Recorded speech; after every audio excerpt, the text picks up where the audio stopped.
Tagal. Boo!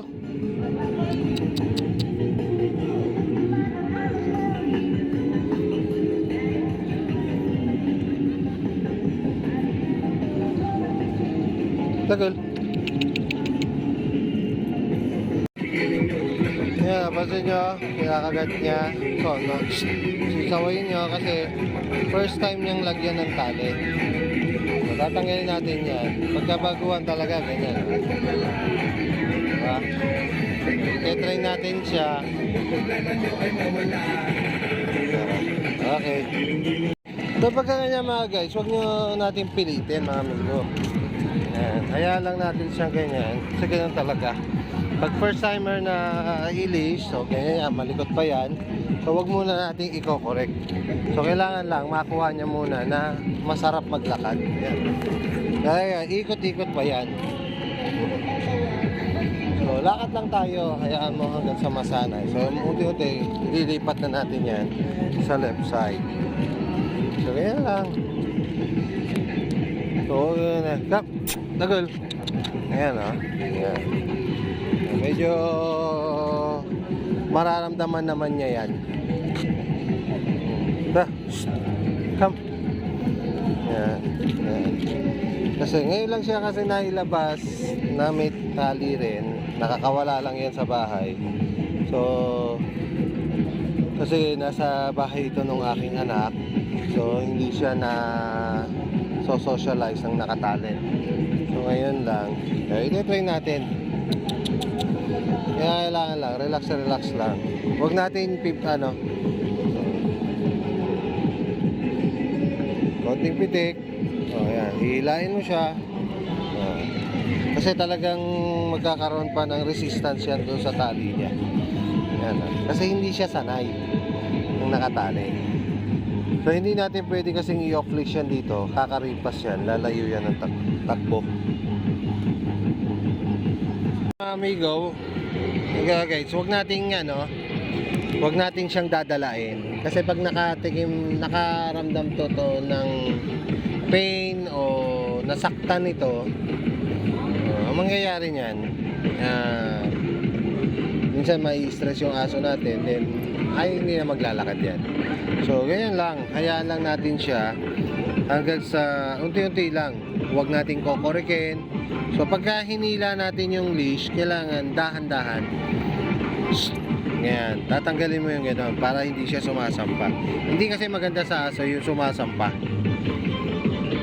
Kailangan pag nandyan lang siya. Pag makulit, dahan-dahan. Pag medyo makulit pa rin, bumabalik, medyo bibigyan mo ngayon ng force yung aso para malalaman niya, ay, ano pala, hindi ako pwedeng sumampa. Ito si Dagol, pogi ito. Pogi nito, parang pitbull to na maliit. Na, Dagol. Ayan, so hahawiin ko ulit yan. Mapapansin nyo, kanina nagbumabalik, ngayon wala na. Isang hawi ko lang, pumeso na siya doon sa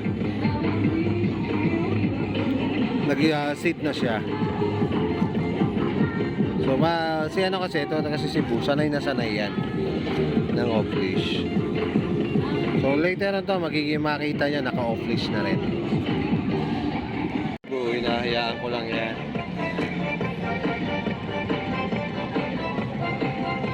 Pinababayaan natin yan, maglakad-lakad, parang magsosorbe. Babalik din yan. Hindi naman siya yung lalayo ng talagang malayo. Hindi siya, yan. Ayan. So, ang mahalaga kasi sa Chihuahua, kailangan maging socialized. Lagi natin tatandaan, ang Chihuahua ay mini guard dog. At talagang kumakagat sila.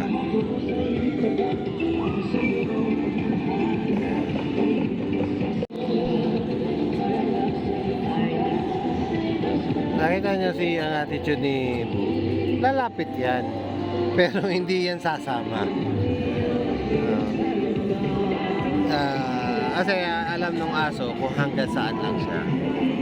Yeah. So ito talaga si Bu ang walking body ko. Si Bu. Ito ngayon, si Buddy, si Dagul, sinasanay natin para maging ka-walking body rin natin. Pag ito'y nasanay, kasi kaano lang to, kababalik lang nito sa bahay, kasi talaga ito, lumaki to doon sa bahay ng aking anak.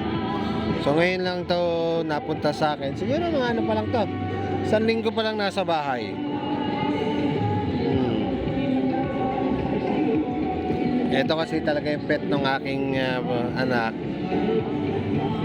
Eh ngayon, dahil nagbuntis nga yung aking manugang, so binalik niya muna itong si Dagul, tsaka si Chuchay.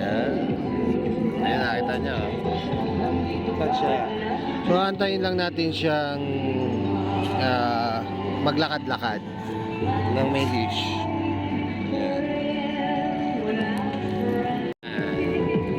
Susunod naman siya. Ayan lang. Masasanay din siya. So hindi ko muna kasi pinangangasan na tanggalin yung leash. Baka tumakbo. Ay sigurado hindi ko aabutan. So lilipat ulit ako. So nakita niya. Ayan. Naiwan siya doon. Dito ulit ako upo. Lilipat naman siya. Ayan. So susunod, tatanggalin ko naman yung tatanggalin ko na yung leash. So kailangan ayaw ko ng ganyan, baba. Ayan. So kailangan alam ng aso natin kung allowed yung gagawin niya. So subukan natin naman tanggalin yung kanyang tali. Pag kumaripas ang takbo, habol. So lilipat tayo naman dito sa kabila, si Dagul. Ayan. Nakita mo, lilipat yan. Dagul. Ayan. No? Huwag. So, ayan.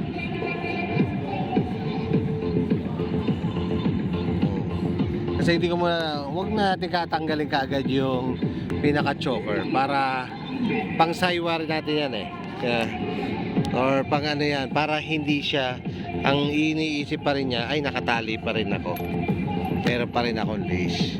So ipaparandam, pero tututusin, naka-off leash na siya, choker na lang yung nasa kanyang leg. So ulitin natin, isa pa. So ayan siya, ayan si Dagul. Yan. So pagkakaya lang, yan lang ang pag-train. So ayan, baba. Good boy. Ayan, nakita nyo. Kaya lang, huwag natin bibiglayin. Sasanayin lang muna natin ng patawid-tawid.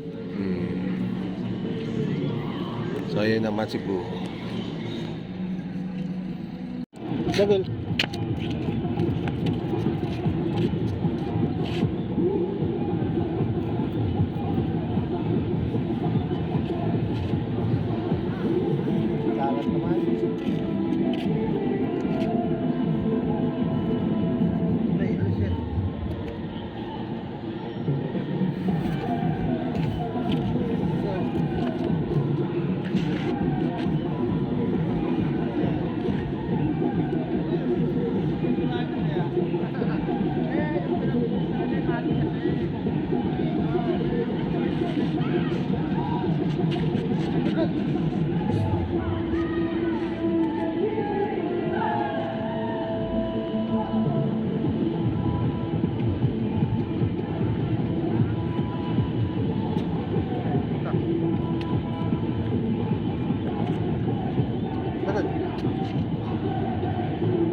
Good. Come.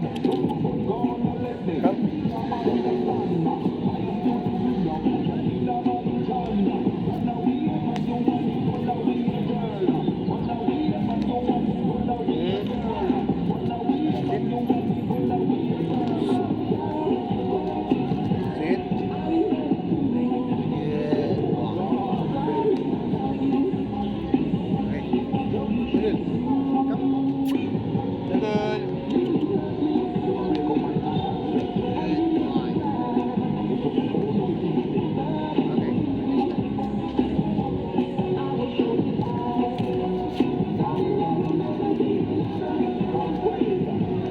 Okay naman. Sit.